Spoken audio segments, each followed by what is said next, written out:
దేవునికి స్తోత్రం. ప్రభునామమునకు వందనాలు. పిల్లలు సాధారణంగా సంవత్సరం అంతా చదువుతారు. మనం కూడా చదివినాం. సంవత్సరం అంతా చదివినాము కదా, సిలబస్ అంతా అయిపోయింది కదా అని నెక్స్ట్ క్లాస్కు ప్రమోట్ చేయొచ్చు కదా. టీచర్స్ చేస్తారా? అట్లా పరీక్ష లేకుండా చేస్తారా? సో ఖచ్చితంగా పరీక్ష అవసరం.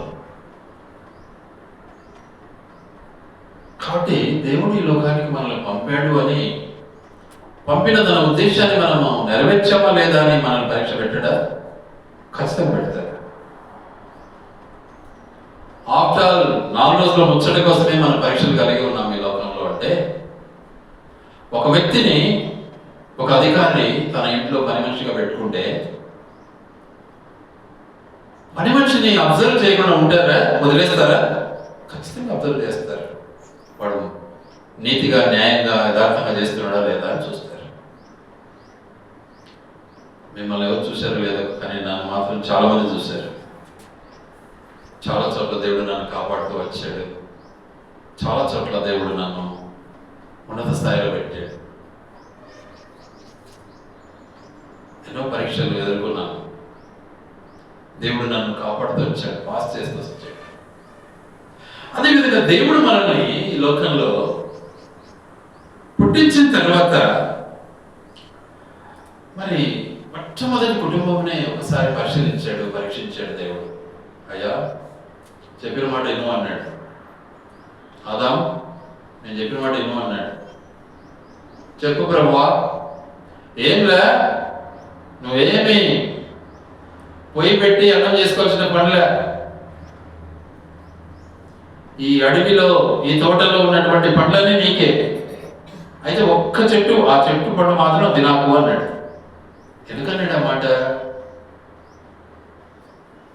పరీక్ష పెట్టాడు.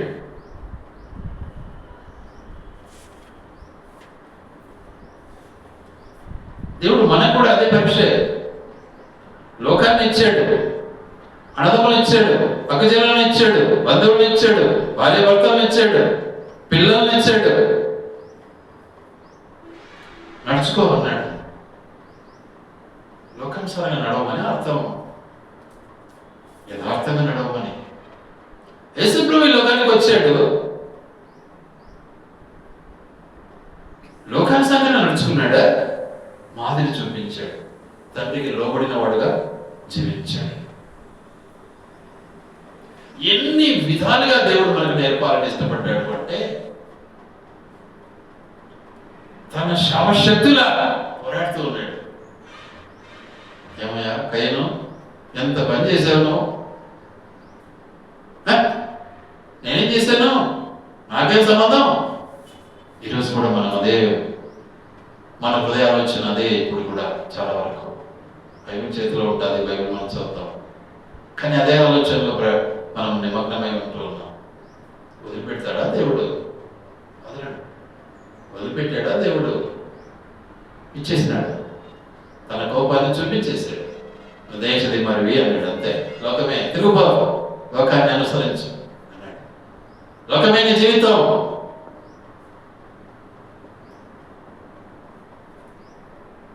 కాబట్టి ఆదాము అవ్వను కూడా చెప్పేశాడు, నువ్వు చెమట కాల్చాల్సిందే అన్నాడు. చెమట కారకుండా బ్రతుకుదేరు లేదు పొద్దు. అవ్వకు చెప్పేశాడు, నువ్వు ఖచ్చితంగా బాధపడాల్సిందే. బాధ లేకుండా లేదు. ఈరోజు రాసిన ప్రతి మాట మనం కళ్ళతో చూస్తూ కూడా తప్పే చేస్తూ ఉంటాం. ఎంత దౌర్భాగ్య పరిస్థితి మనది.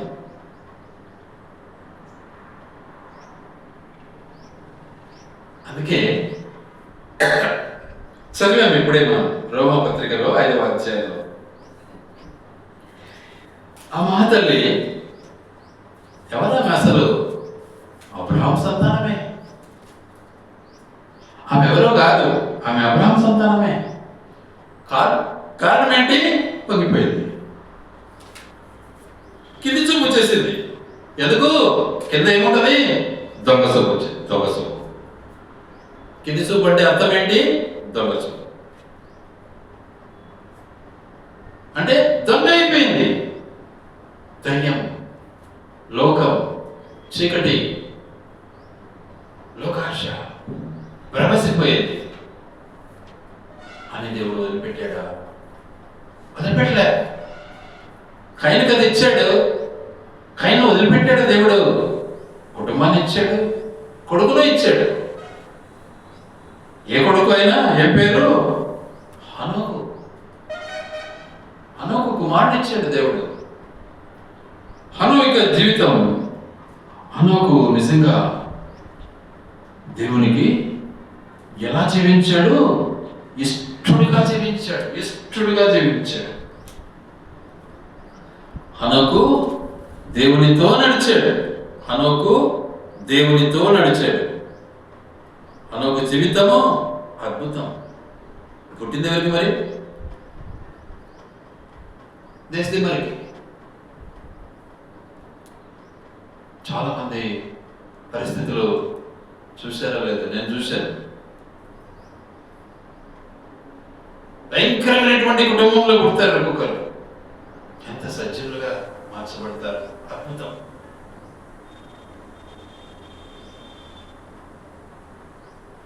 మరి దేశ దిమ్మరి యొక్క కుటుంబంలో పుట్టాడు. హనోకు జీవితం అద్భుతం, ఆశ్చర్యం.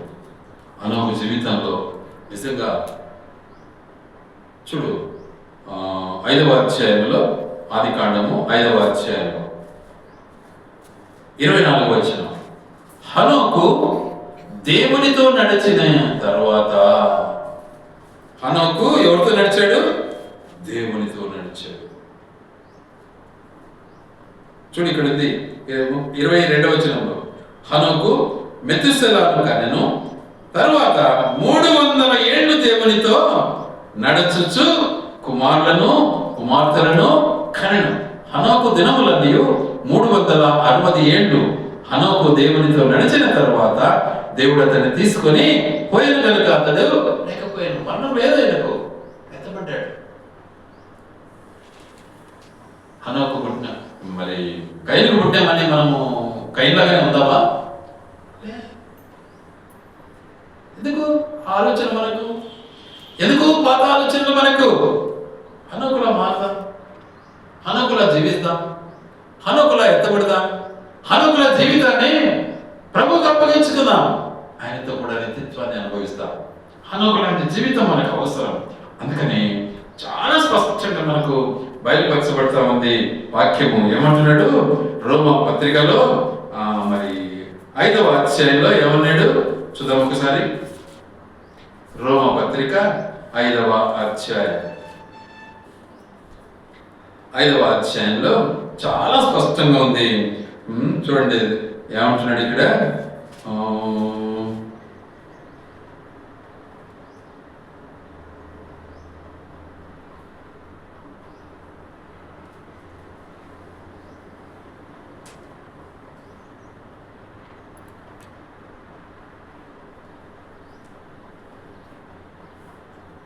మొదటి వచనం, కాబట్టి విశ్వాస మూలమున మనము నీతిమంతులముగా తీర్చబడి మన ప్రభువైన యేసుక్రీస్తు ద్వారా దేవునితో సమాధానము కలిగి ఉన్నాము.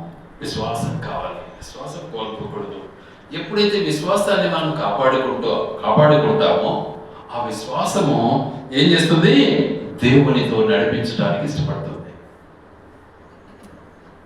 నేను అందుకే చెప్పాను, ఎన్నో పరీక్షలు మనకు ఉంటాయి. 8వ తరగతి అయిపోతానే పరీక్ష ఉంది, 5వ తరగతి అయిపోతానే పరీక్ష ఉంది, 7వ తరగతి అయిపోతానే పరీక్ష ఉంది, 10వ తరగతి అయిపోతానే పరీక్ష ఉంది, 11 చదువుతానే మళ్ళీ పరీక్ష ఉంది. అప్పుడే 12కి వెళ్తాం. ఆ విధంగా ఎన్నో పరీక్షలు పాస్ కావాలి మనం. ఉలిక్కిపడి ఎవరితో తడుపు అంటే నీ ఇష్టం, దేశ దిమ్మరి అవుతావు అంతే. పరీక్షను మనం పాస్ చేయాలి. కష్టము కానీ నష్టము కానీ పరీక్షలో పాస్ కావాలి. అది దేవుని యొక్క ఉద్దేశం. గనుక అప్పుడే ప్రభు అంటాడు, నీ కొరకు ఏం చేశాడు ఆయన? నిన్ను పాస్ చేయటానికి తన రక్తం కార్చాడు, ఫీజు కట్టాడు. చాలా మంది ఫీజు లేక పరీక్షలు రాయలేదు. ఎంతోమంది ఈరోజు ఎంతోమంది నేను బిడ్డలను చదివిస్తున్నారు. డబ్బు కలరు, కొందరు దయాపరులు డాన్స్ చేస్తూ డబ్బులు సంపాదించి అనాథ పిల్లలు చదివిస్తున్నారు కొందరు.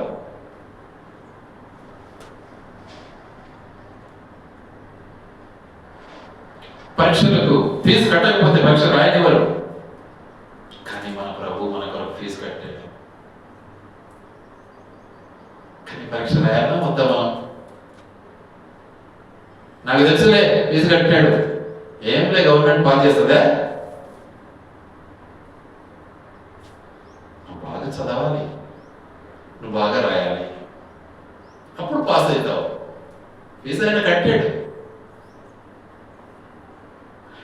కాబట్టి మనం ఇంకా బలహీనమై ఉండగా యేసుక్రీస్తు మన కొరకు ఏం చేశాడు?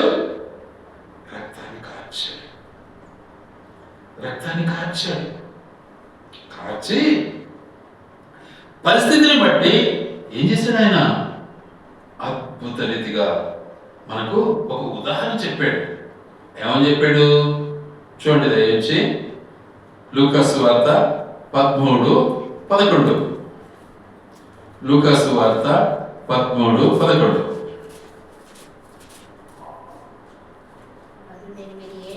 18 ఏళ్ల నుండి బలహీనపరచు దయ్యం పట్టిన ఒక్క స్త్రీ అచ్చట.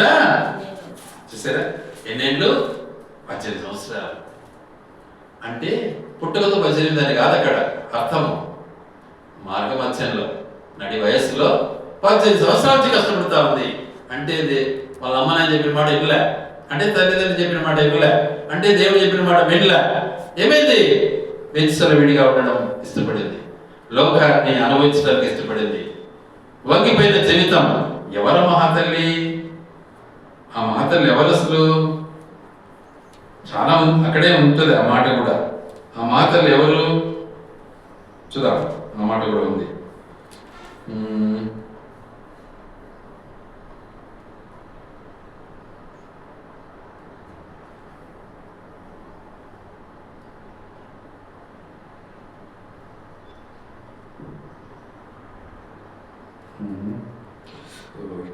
ఈ అధ్యాయంలో లేదు, అది వేరే స్వార్థలో ఉంటుంది బహుశా. ఆమె ఎవరో కాదు, అబ్రహాము కుమార్తె అని ఉంది. ఆమె ఎవరో కాదు, అబ్రహాము కుమార్తె. కాబట్టి మనల్ని అంతటితోనే వదలడానికి దేవుడు ఇష్టపడలే. ఆయన మాట వినలేదన్నంత మాత్రాన వదలడానికి ఇష్టపడలే. ఏం చేశాడు మరి? ఆయనే దిగొచ్చాడు. చాలా మంది ఈరోజు ఫోన్లు చేయలేరు ఒకరికొకరు. ఏమి డిగ్నిటీ మెయింటైన్ చేస్తారు. నేను ఎందుకు చేయాలా? ఫోన్లు కూడా చేయలేరు. ఇప్పుడు ఫోన్లు వచ్చినాయి, ఇంకేం లేదు, కలుసుకుంటా అంటాం. అసలు ఫోన్ చేయలేదు. ఎందుకు చేయరు? గర్వం అడ్డం వస్తుంది. నేను చేయాల్సిన పని ఏముంది? వాళ్ళే చేయాలి. నేను ఒక మహాతల్లిని అడిగినాను, ఏమా అప్పుడప్పుడు ఫోన్ చేయొచ్చు కదా? ఆమెమో తెలుసా, నువ్వు చేస్తే నేను చేస్తాను. కూతురు లాంటిది. కూతురే చెప్పాలంటే ఒక విధంగా, నువ్వు చేస్తే నేను చేస్తాను, ముందు నువ్వు చేయాలి అంటే ఏమది? కిరీటం డౌన్ అవుతుందిలే చేస్తే.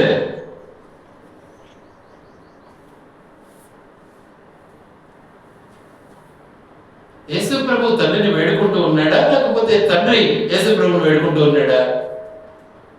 బిడ్డలు తల్లిదండ్రులతో కలవాలనా, లేకపోతే తండ్రి బిడ్డలు కలవాలనా? చూడు ఎంత భిన్నమైనటువంటి ఆలోచనలు మనకు. ఫైవ్ లాంటి ఆలోచన. నేనా ఏం కావాలి కానీ నేనేమన్నా మా తమ్మునికి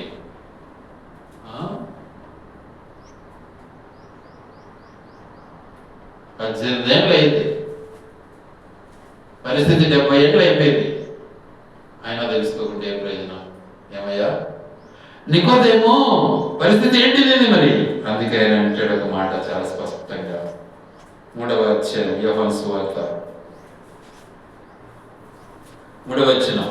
అందుకు యేసు అతనితో, ఒకడు కొత్తగా జన్మించితేనే కానీ అతని దేవుని రాజ్యమును చూడలేడని నీతో నిశ్చయముగా చెప్పుచున్నాను. నికోదేము పాపం వయసు కలిగిన వాడు, 70 ఏళ్ళు, నాకంటే ముసలోడే. ఏం ములాదలేదు, నువ్వు 70 ఏళ్ళని. కాబట్టి ఏం కావాలి ఇప్పుడు నీలో? మళ్ళీ జన్మ కావాలి, మళ్ళీ జన్మ కావాలి అని నాకు తెలుసులే అనుకుంటున్నావా? కుదరదు. రెండో జన్మ నీకు కావాల్సిందే. మళ్ళీ జన్మ కావాలి. ఆయన ఎవరు అసలు? ఆయన పరిసయుడు, ఆయన బోధించేవాడు. నికోదేము ఆయన యూదులకు బోధించేవాడు, బోధకుడు. కానీ ఏం కావాలి? నువ్వు మళ్ళీ జన్మించాలి.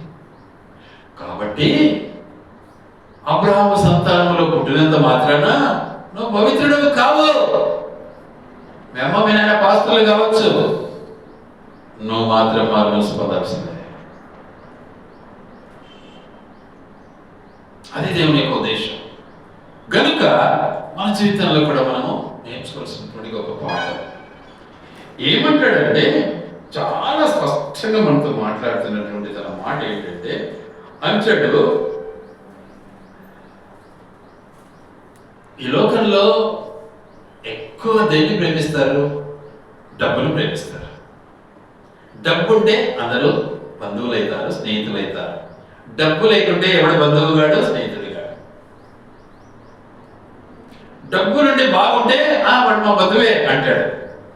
పాపము హీన దశలో ఉన్నాడు అనుకో, బీదరికంగా ఉన్నాడు అనుకో, అనుకున్నాడు కూడా ఎవడు మా బంధువు అని కూడా అన్నాడు. వాడు సొంతం కావచ్చు, రక్త సంబంధే, కానీ బంధువు అనుకోడు. మాకు తెలుసులే అంటాడు అని. కానీ దేవుడు ఒక వాక్యం అంటాడు, చూడండి దయచేసి. యోహాను సువార్త 15వ అధ్యాయం 13వ వచనం. యోహాను సువార్త 15:13.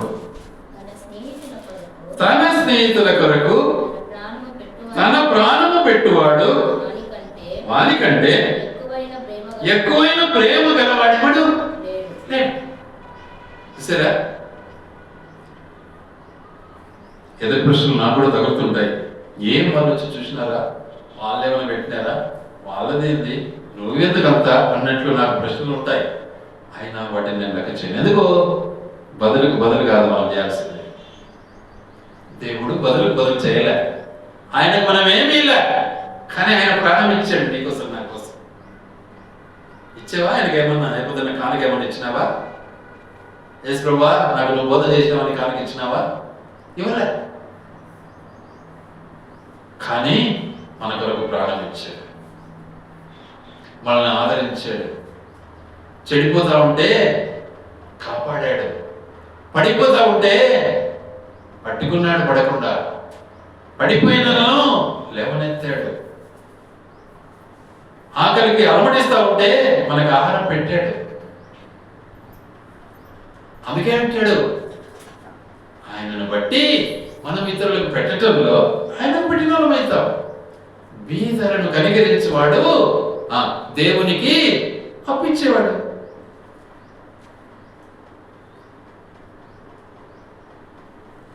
అఫ్కోర్స్ మనమే సౌకర్యం కాదు, కానీ మనకంటే ఇంకా ఎంతో ఎంతో దీన దశలో, ఎంతో తక్కువ స్థితిలో ఉన్న వారు ఎంతో మంది ఉన్నారు. దేవుడు మనల్ని చాలా వరకు ఒక స్థాయిలో పెట్టాడు మనల్ని. కాబట్టి మనము సిద్ధపడాలి ప్రభు ప్రేమను పంచుకోవడానికి. అందుకే ఆయన అన్నాడు, ఇప్పుడు చదివినాము మాట. ఏం చదివినాము? యోహాను సువార్త 6లో చదివినాము. ఇప్పుడే ఏమి చదివినాము ఒకసారి జ్ఞాపకం చేసుకున్నాం. యోహాను సువార్త 6లో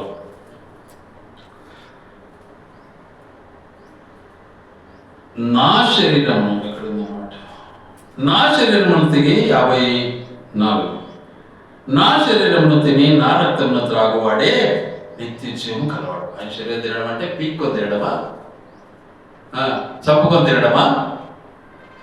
ఆయన శరీరానికి ఉన్నటువంటి బాధ కావచ్చు, సుఖం కావచ్చు, వాటిని ఆ శరీరం ప్రకారము అనుగుణ్యమైనటువంటి జీవితాన్ని అనుభవించువాడు అని అర్థం. ఆ కార్యాలను చేసేవాడు అని అర్థం.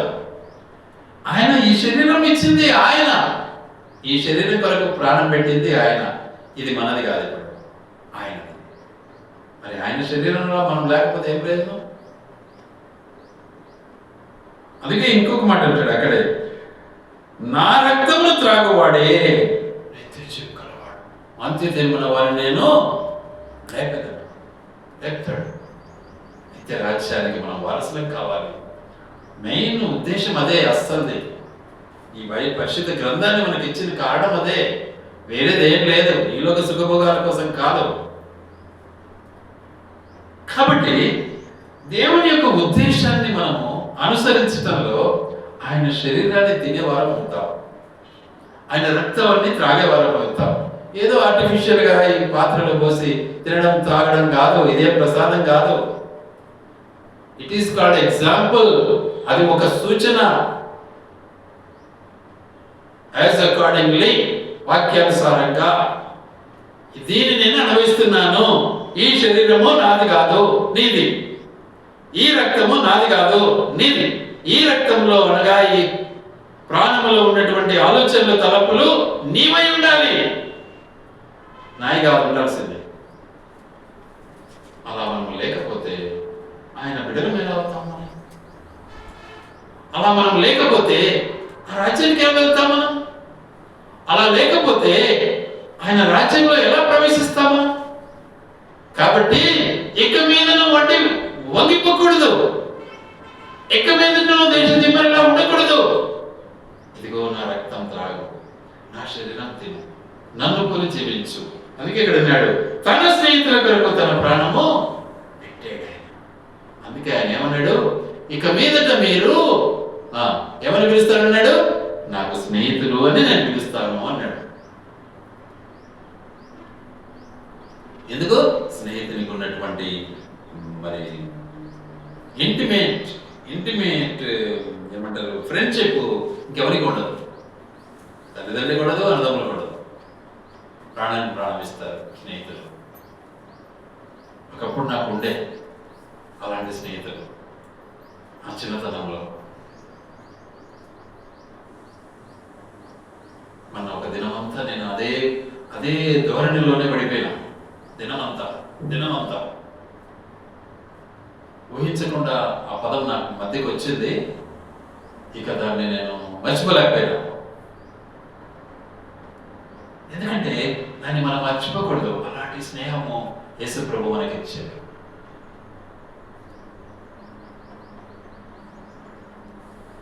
కొంత చెప్పుకుంటారు, నేను చేసిన, నేను పెట్టిన, నేను.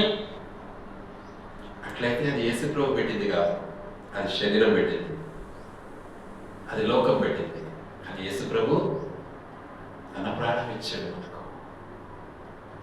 కాబట్టి నా శరీరాన్ని తిను, నా రక్తాన్ని త్రాగు. కైనవైనా నిన్ను నేను రక్షించడానికి ఉన్నాను, వంగిపోయిన నీ జీవితమైనా చక్కగా నిలబెట్టడానికి నేనున్నాను, నీకోసం నా రక్తం కార్చాను. కనుక నీవు విస్మయం అందక, ఇరిటేట్ కాక, సంపూర్ణంగా ప్రభువును ఆకర్షించి ఆనందించు. నీ చిత్తం ప్రభువా, నువ్వు ఇస్తే తింటా, నువ్వు ఇస్తే తాగుతా, లేకపోతే గమనంట, లోకం వద్దు నాకు అనే స్థితిలో నువ్వు జీవిస్తే ఏ దయ్యం నీ దగ్గరికి రాదు, ఏ లోక వాంఛ నీ దగ్గరికి రాదు. అలా జీవించే వాళ్ళని చెడగొట్టేదానికి అందరూ వస్తారు, కానీ వాటికి లొంగకూడదు మనం.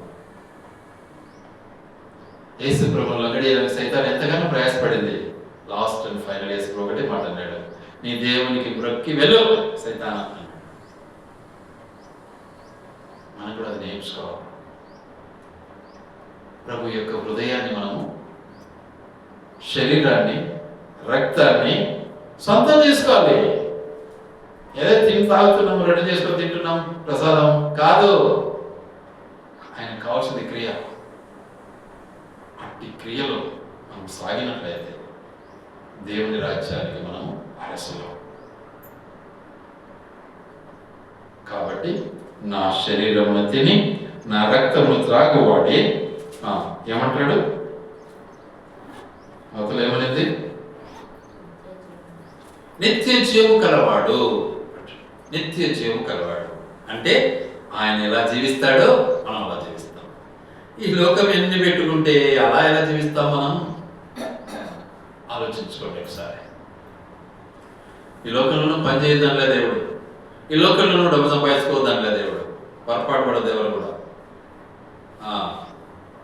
పని చేయాల్సిందే, చెమట కాల్చాల్సిందే, సంపాదించాల్సిందే, తినాల్సిందే, పెట్టాల్సిందే, కుటుంబాన్ని పోషించాల్సిందే, కుటుంబంగా జీవించాల్సిందే, కుటుంబము నీకు లోపడాల్సిందే. ఇది దేవుని యొక్క ఆజ్ఞ. ఇట్టి ఆజ్ఞకు మనము నిజంగా లోబడిన వారమై తన రాజ్యానికి వారసులం కావాలని దేవుడు మనతో మాట్లాడుతున్నాడు. దేవుడి మాటలు ఆయన వెనుకడిలో దీవించి ఆశీర్వదించునుగాక.